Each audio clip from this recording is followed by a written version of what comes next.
This is bait. Life outside the Federal Witness Protection Program. A very dangerous way to exist.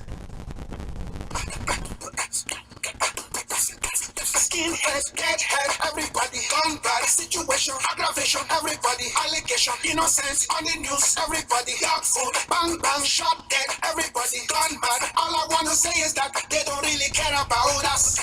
Hey, it's Suze, and welcome to tonight's episode of Life Outside with Sex / Keep the Bad Guys Away. Greetings. Hope you're having a great night. I'm getting ready to enjoy one of my favorite foods, these elotes. You get them in Mexico, and you know what, if you take a fun trip to Mexico, you can get one too. They cost you anywhere from about 13 to 20 pesos. Corn on the cob filled with all kinds of cheese and tons of hot sauce. All right, but anyway, nice to see ya.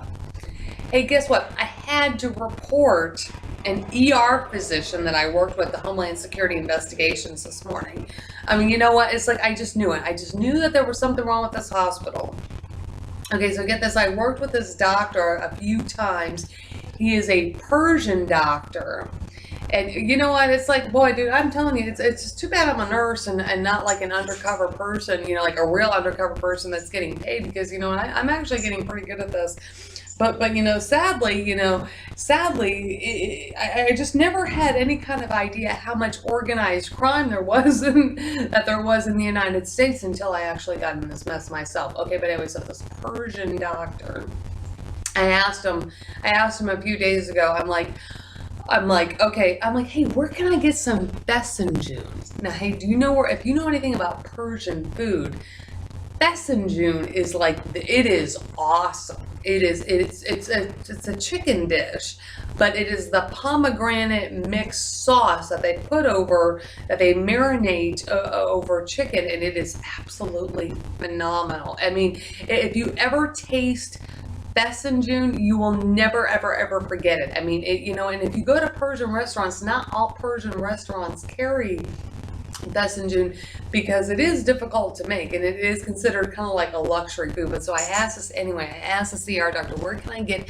Besanjun in Los Angeles? And guess where he points me? He points me into Santa Monica, California. I'm like, oh shit, here we go. Terrorism related.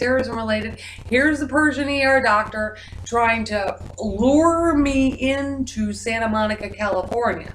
Now, why is that important? It's important for two reasons.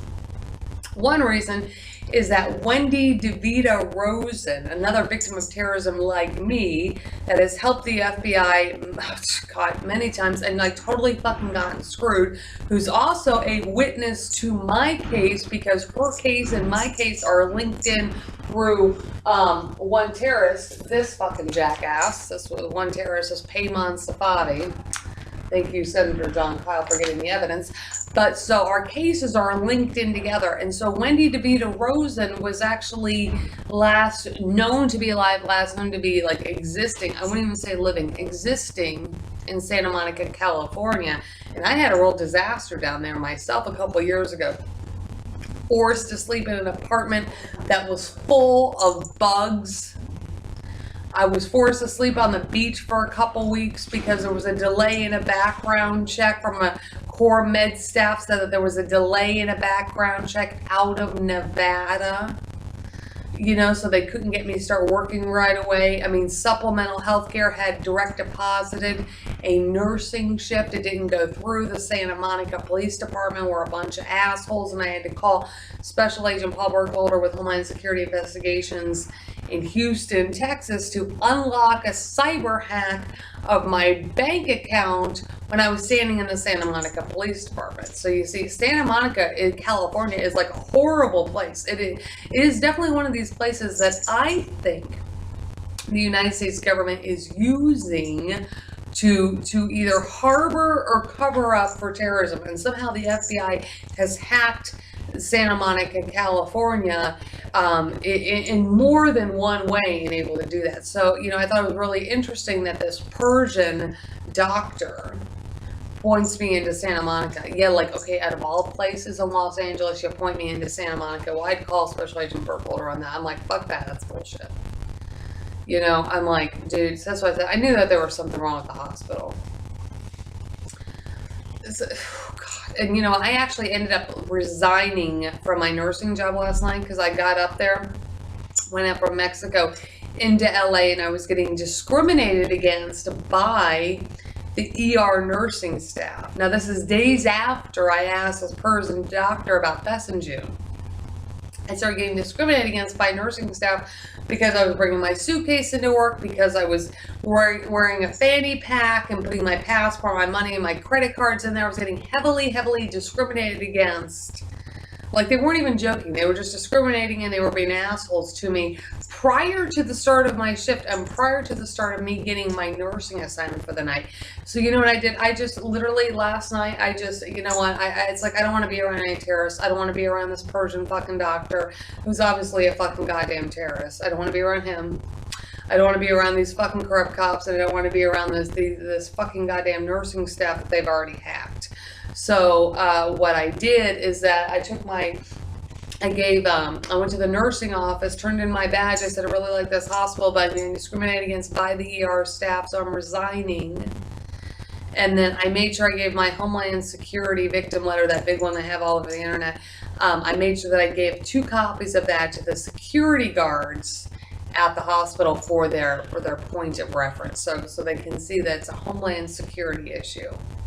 So I'm leaving Homeland Security issue in 2 different ways. You know, potential terrorism related, potential witness tampering, more than 1 counts, linked into Santa Monica, linked into 2 years ago, linked into a bunch of corrupt cops that for whatever reason seem to be covering up for an FBI, CIA, Al-Qaeda task force, you know, and doing witness tampering on many, many different levels to more than 1 victim, both me and Wendy DeVita Rosen, for the purpose of smoke showing or concealing evidence on a terrorism case that's already known to Homeland Security investigation. Unfortunately, the FBI is keeping jurisdiction, trying as hard as they can to keep jurisdiction. So anyway, so I'm very glad that I removed myself from that situation last night. Now, my nursing company, when they find out, they're probably not going to be very happy, but that's neither here nor there. I'm still not quite sure what to think. I'm still not quite sure if they've been hacked yet or not either. But anyway, reporting an ER physician, a Persian ER physician, Homeland Security investigations. So I'm saying, you know what, real terrorists, you know what, they work in many, many, many different ways. They're very, very well connected. Terrorism is organized crime. Pay attention to it, because the early signs could be right out in front of your face.